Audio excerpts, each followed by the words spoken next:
Waalaikumsalam warahmatullahi wabarakatuh. Salam sejahtera untuk kita semua. Sebelumnya saya mengucapkan terima kasih kepada Ibu Putri Oktavianti selaku dosen pengampu pembelajaran STEM pembelajaran abad 21. Dan saya juga mengucapkan terima kasih kepada teman-teman yang sudah hadir. Saya Muhammad Edi Fitri yang akan bertugas sebagai moderator dalam presentasi kelompok 5 kali ini. Di mana kelompok kami akan membahas tentang model-model pembelajaran abad 21. Tentunya di sini saya tidak sendiri, saya ditemani oleh rekan-rekan saya, ada Nabila, Mei Zarima, dan Naila. Baik, langsung saja kita masuk ke pematerian yang pertama yang akan dijelaskan oleh Nabila. Pada Nabila disilakan.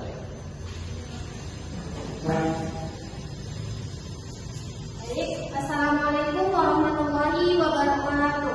Waalaikumsalam warahmatullahi wabarakatuh. Perkenalkan, nama saya Nabila Putri. Di sini saya akan menjelaskan tentang PDL.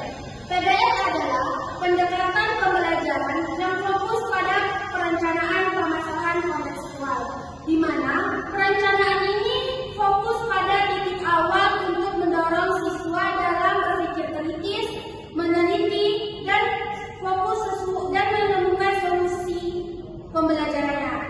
Siswa aktif dalam proses pembelajaran, sedangkan guru berperan sebagai fasilitator. Baiklah, selanjutnya ada tujuan pendekatan PDL. Yang pertama, peningkatan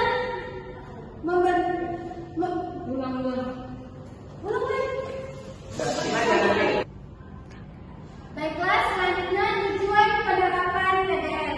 Yang pertama, meningkatkan kemampuan berpikir kritis, di mana siswa dilatih untuk menganalisis permasalahan, menemukan solusi, dan menemukan informasi yang tepat. Selanjutnya, mengembangkan kreativitas dan kolaborasi. Di sini, siswa melakukan kegiatan diskusi, membentuk kelompok sehingga lebih mudah mereka menemukan solusi dari permasalahan tersebut. Dari kolaborasi, siswa saling tolong-menolong, saling membantu, dan saling menghargai antara pendapat. Baiklah, selanjutnya ada meningkatkan kemampuan belajar mandiri. Di sini, siswa didorong untuk saling mencari informasi, mengelola waktu yang tepat, dan bertanggung jawab atas pembelajarannya. Dan yang terakhir ada menumbuhkan pembelajaran dalam konteks di dunia nyata, di mana materi ini belajar berkaitan dengan kehidupan dunia nyata yang dia dijumpai permasalahan di dunia nyata. Baik. Waalaikumsalam warahmatullahi wabarakatuh. Perkenalkan, nama saya Mizar Rahayu. Saya di sini akan melanjutkan presentasi dari teman saya, yaitu tentang tahapan PDL. Ada 5, yaitu orientasi masalah, yaitu guru mengenalkan masalah nyata dan menjelaskan tujuan pembelajaran tersebut. Dan kedua, mengorganisasikan siswa. Siswa dibagi dalam kelompok untuk bekerja sama. Yang ketiga, membimbing. Guru membimbing siswa mencari informasi dan memecahkan masalah. Yang keempat, siswa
siswa. Yang ketiga yaitu melatih siswa belajar mandiri, yaitu dengan susunan belajar yang relevan. Yang keempat yaitu suasana belajar lebih kondusif dan kolaboratif. Baik kekurangannya dari program bahasa Indonesia ini, yang pertama yaitu tidak semua materi contoh diterapkan pada PDF. Yang kedua yaitu memerlukan waktu lama untuk menyelesaikan materi ini. Yang ketiga yaitu susah untuk diterapkan dalam kelas yang besar. Yang keempat yaitu membutuhkan kesiapan siswa dalam menganalisis masalah. Materi selanjutnya dilanjutkan dengan Naila. Assalamualaikum warahmatullahi wabarakatuh. Waalaikumsalam warahmatullahi wabarakatuh. Perkenalkan, saya Naila Firdaus. Saya akan melanjutkan simulasi tentang perkembangan siswa dan siswa. Yang pertama, penyajian masalah guru memberikan kasus nyata.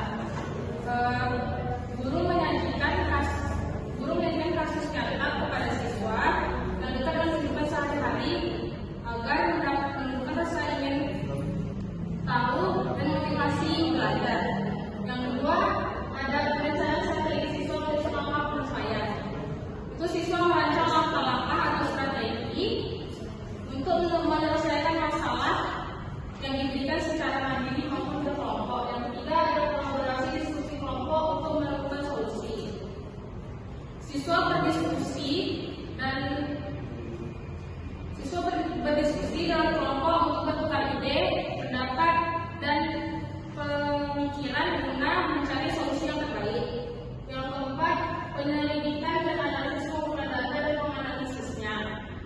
Siswa mengumpulkan informasi atau data yang diperlukan, kemudian menganalisis untuk menjawab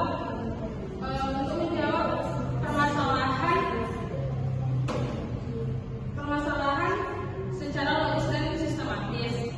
Yang kelima, dari guru memfasilitasi dan memberi umpan balik. Guru berperan sebagai fasilitator.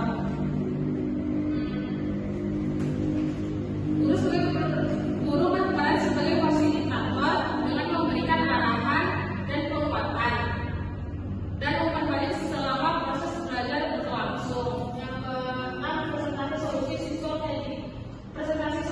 siswa menjadikan hasil temuannya. Siswa berdiskusi di depan kelas dan menemukan solusi dan berdiskusi di depan kelas. Jangan terlalu baca, Naina, kok ada video. Yang keenam, presentasi solusi siswa menjadikan hasil temuannya. Siswa berdiskusi bersama teman-temannya di depan kelas dan menemukan solusi dengan bahasa yang jelas dan percaya diri. Yang ketujuh, refleksi dan evaluasi menilai proses dan hasil pembelajaran. Guru dan siswa bersama-sama merefleksikan proses pembelajaran serta mengevaluasi hasil yang telah dicapai untuk perbaikan ke depannya. Selanjutnya, hasil dan pemanfaatan PBL. Siswa memperoleh pemahaman mendalam terhadap materi. Siswa memperoleh pemahaman yang lebih mendalam karena ikut berpartisipasi dalam proses pembelajaran, bukan hanya mendengar saat guru berbicara, saat guru menjelaskan pembelajaran. Yang kedua, meningkatkan kemampuan pemecahan masalah. Kemampuan pemecahan masalah siswa meningkat karena mereka terbiasa menganalisis dan mencari solusi secara mandiri. Yang ketiga, menumbuhkan kerjasama tim komunikasi. Kerjasama tim dan komunikasi berkembang melalui diskusi, bertukar ide, bertukar pendapat, dan kerjasama tim kelompok. Yang keempat, mengembangkan kompetensi yang bersatu, kritikal tinggi, kolaborasi, komunikasi, dan kreativiti. Terarah melalui aktivitas pembelajaran yang menuntut ilmu, yang menuntut keaktifan siswa. Baik,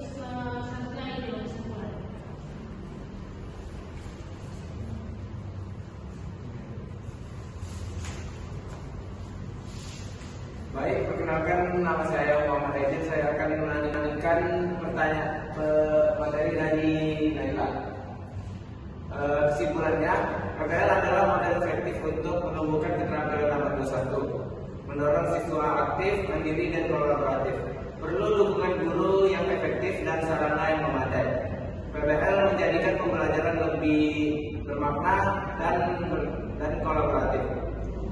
Baik, sekian presentasi dari kelompok 5. Lebih kurang kami mohon maaf. Assalamualaikum warahmatullahi wabarakatuh. Waalaikumsalam warahmatullahi wabarakatuh.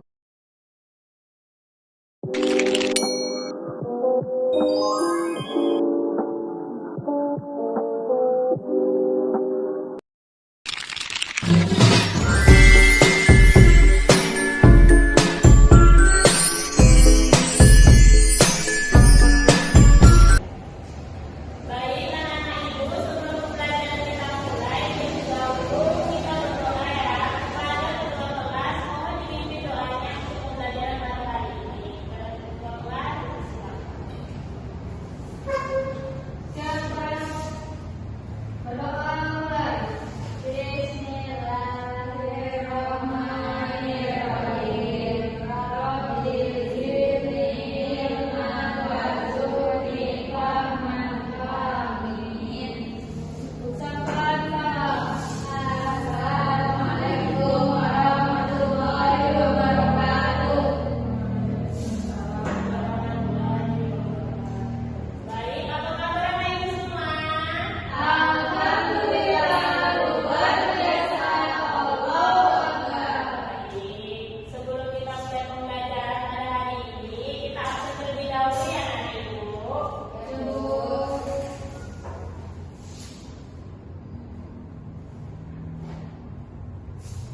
Ibu Husna Mahira, Ibu Azhara, Ibu Afisa, Ibu Nika, Ibu. Baik. Baik anak-anak ibu, kita pertemuan kali ini akan membahas materi tentang bencana alam tadi. Pasti anak-anak ibu sering melihat kan di televisi, di lingkungan kita tentang bencana banjir kan?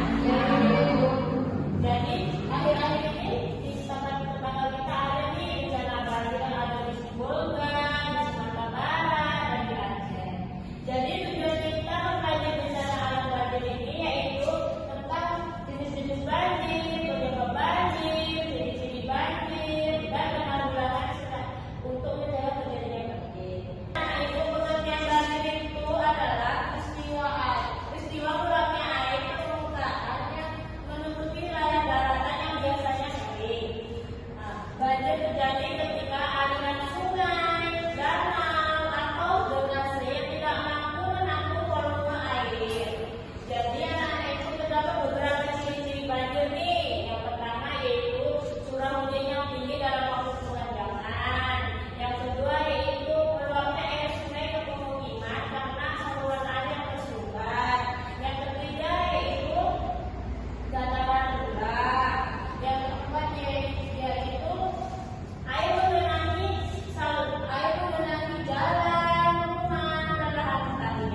dengan kita